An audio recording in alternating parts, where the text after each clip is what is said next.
escolheu nutrição? Oi, Mariana, tudo bem? Aqui é a Thalita.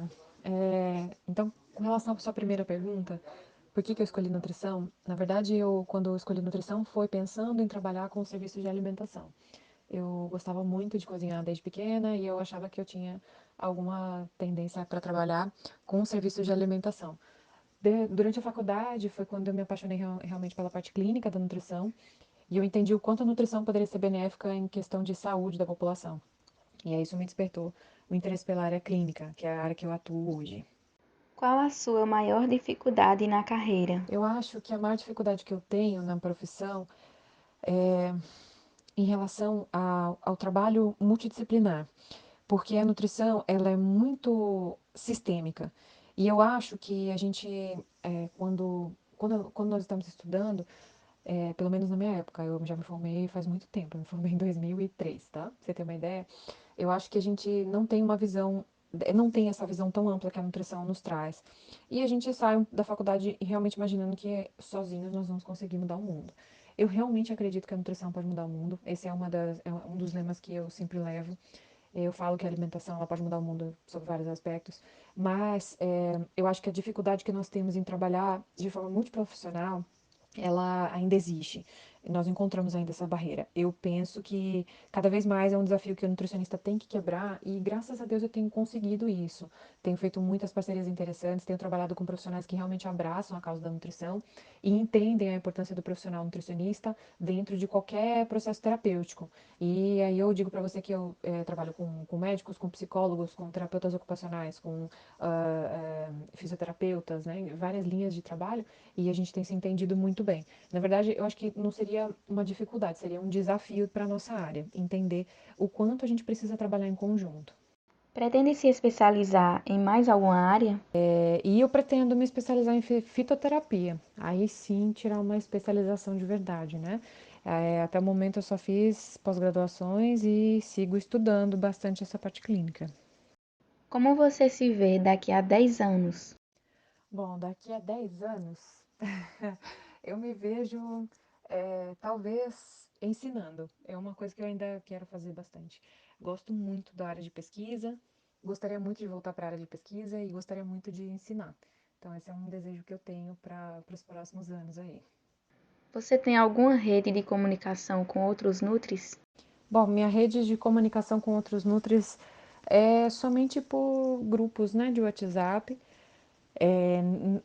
Alguns, eu sigo bastante profissionais em termos de relacionamento na internet, no Instagram ou no Telegram, com conteúdos né, de profissionais que já fazem esse trabalho lá, mas diretamente mesmo só com o WhatsApp mesmo, que nós fazemos os grupos aí, né? Então tem grupos especiais aí da pós-graduação, participo de grupos, tem um grupo que eu participo bastante que é com alguns médicos também, que é um grupo multidisciplinar de mastologia.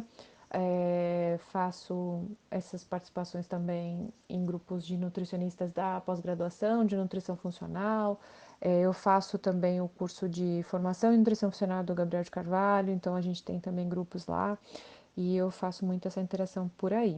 Em qual área você é especializada? Minha especialidade, digamos assim, né, é mais com obesidade, trabalho com saúde da mulher também, prevenção ao câncer de mama e também trabalho com oncologia, mas um pouco menos agora.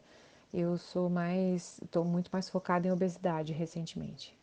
Para você, qual o trabalho essencial de um nutricionista? Eu acho que o trabalho essencial do nutricionista é realmente fazer com que as pessoas percebam que a alimentação ela pode mudar o mundo e ela não pode só mudar a sua saúde. Eu acho que as pessoas precisam entender o quanto a nutrição é capaz de mudar o mundo mesmo, né? Em termos de produção de alimentos, em termos de preservação do meio ambiente, em termos de saúde populacional, a gente está falando de economias de países, né? Nós estamos falando de tecnologias que existam para melhorar a qualidade da alimentação, melhorar processos tecnológicos de produção de alimentos para grandes populações, embalagens, enfim, que possam fazer essa ponte entre realmente fazer a preservação do meio ambiente, fazer a preservação da nossa saúde e melhorar até a disposição de recursos econômicos em países para que a gente possa realmente fazer uma evolução nesse sentido. Eu acho que a alimentação ela tem esse papel, eu acho que ela pode cumprir muito bem esse papel. E o nutricionista precisa ser essa ponte, ele precisa ser aquele profissional que trabalha com a saúde de uma forma integral, porque a alimentação ela é integral. Ela não é isolada. Eu não posso isolar um nutriente simplesmente e achar que essa é a solução para os problemas nutricionais.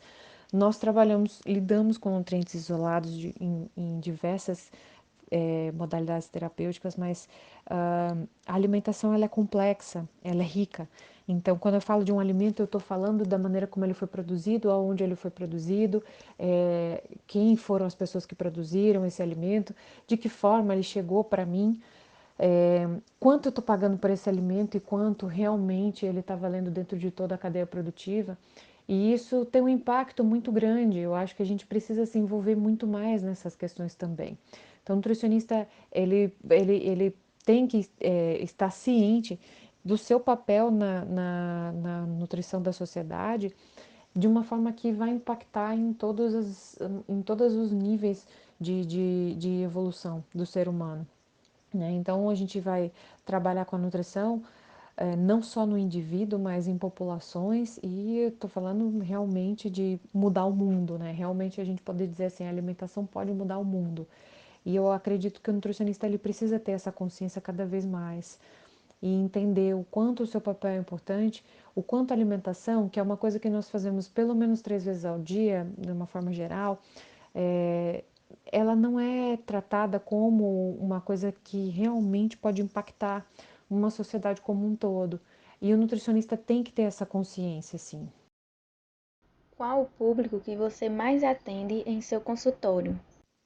O público que eu mais atendo em consultório são mulheres, isso em torno de 70% do meu público é mulher, talvez um pouco mais, ainda preciso refazer essa estatística.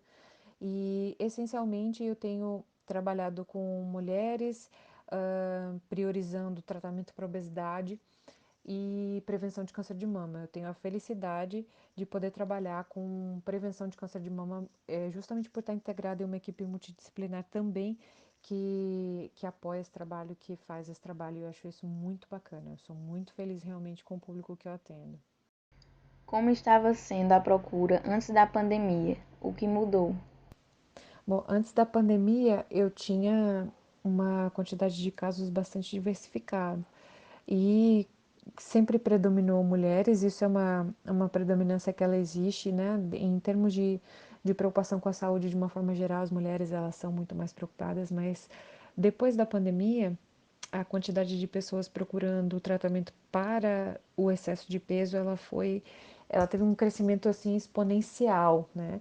Justamente por conta dos riscos que a pessoa obesa pode ter em relação ao Covid.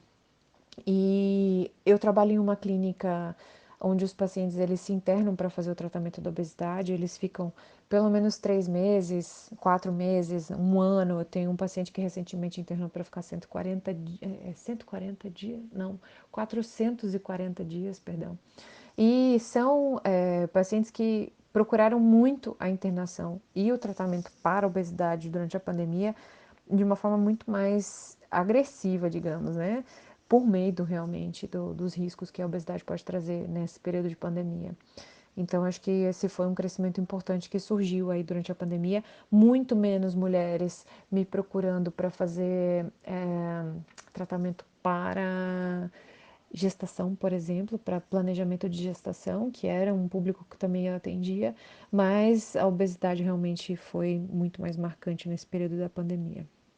Se você fosse dar uma dica para alguém que quer emagrecer, qual seria? A dica que eu dou para quem me procura para um processo de emagrecimento é tentar identificar a origem do seu excesso de peso ou da sua obesidade. Eu procuro sempre, durante a anamnese, fazer um rastreamento desde como o histórico da gestação, se possível, o histórico da gestação da mãe desse paciente, né? Se ele por acaso tiver. E eu tento verificar se essa obesidade ela veio durante a gestação, se ela veio na primeira infância, ela está associada a alguma questão traumática ou não. E quando isso acontece, é muito importante a gente direcionar esse paciente para outros profissionais que possam ajudar também.